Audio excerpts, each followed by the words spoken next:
We begin today with a distinguished local journalist, Fiona Ng. And you perhaps know her work. She is the senior producer for KPCC 89.3's flagship program, Air Talk with Larry Mantle. Before that, she worked for Marketplace as a producer. She has reported on a wide variety of issues. She wrote an article, for example, about Chinese Americans for Trump and that sort of thing. And she is a Hong Konger.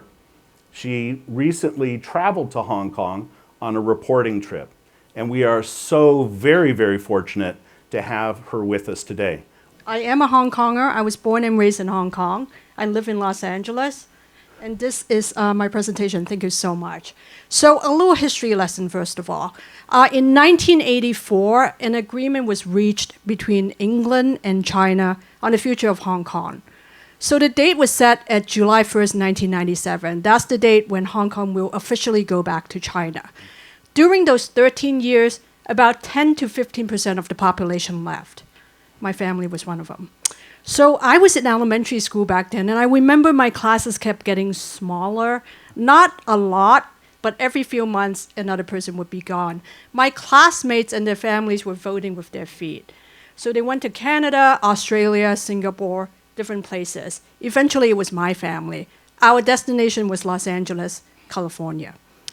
Fast forward to 1997, I was an undergrad at UCI, and I was part of a year-long exchange program studying the transfer of sovereignty. Part of that program, I interned for the BBC. I worked with a cameraman, I was a PA, and on the night of the transfer, we went everywhere shooting. It was really, really amazing. So our last assignment, we checked into a hotel room across from Ledgeco, this building, and in Central. We were high above, kind of like this. This is the angle. This is a picture I found on Flickr.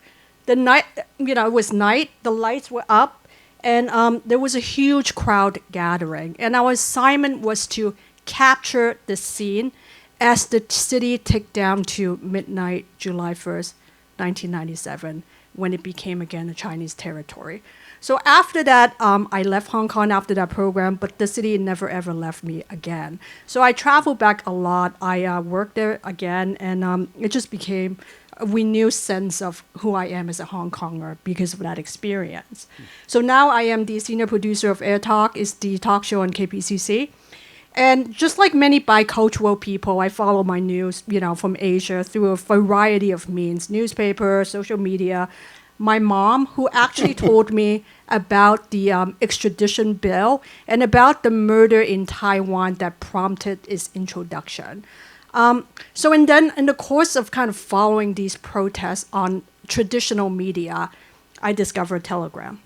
So Telegram is a user app, kind of like WhatsApp, kind of like Line, that a lot of protesters are using to disseminate information and to receive information. So there are a lot of channels, and these are just like a sense of all the channels that I subscribe to, about 10 to 20 of them. And so one of the channels is devoted to promotional material. As Clay was talking about, there's really a smart sense of how the protesters are kind of controlling the narrative of this movement. And this is one great example of that. You can see the images are really grabby. They're pretty beautiful. And they're in multi-languages, like the one in French, which is the pink one. So these images I just grabbed from that channel. The first one is about alleged police brutality, 7/21, 8/31. The second one calls for a education strike that took place in September. And the one on top, this is the slogan synonymous with the movement, Reclaim Hong Kong, Revolution of Our Time. And the last one is a play on this thing that you hear on MTR, don't mind the platform between the gap and the train.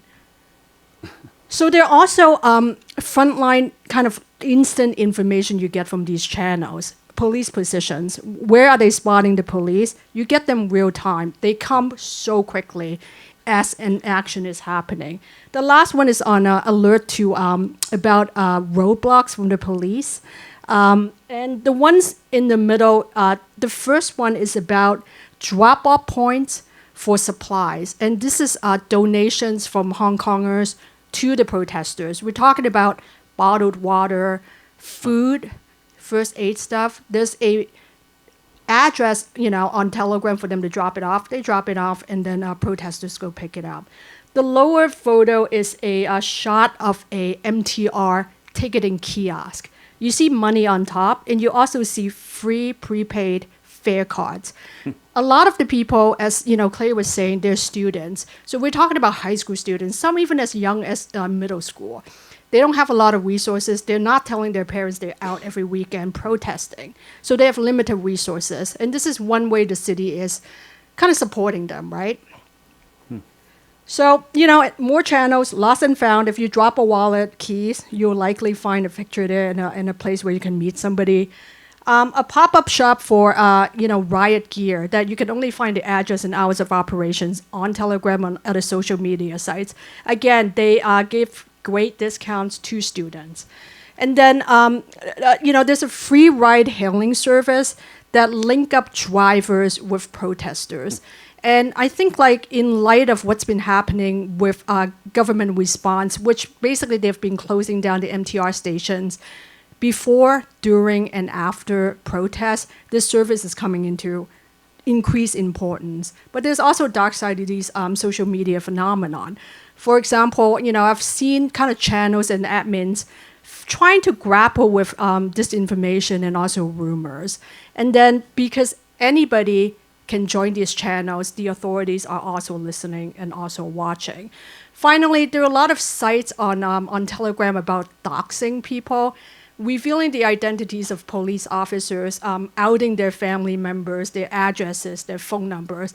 And in response, there are also people outing protesters, which are usually masked and in dark clothing, because they also don't want their identities revealed. So as I was kind of following this on Telegram, I became convinced that the city would really never be the same after this movement. So I went back.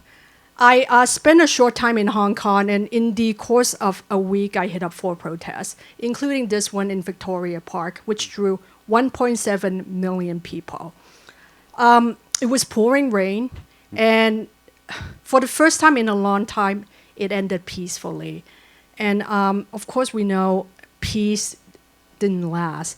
Just over this weekend, a series of fights broke out across the city, not just between police officers and the protesters, but between different factions of society, those who were pro-government and those who were anti-government.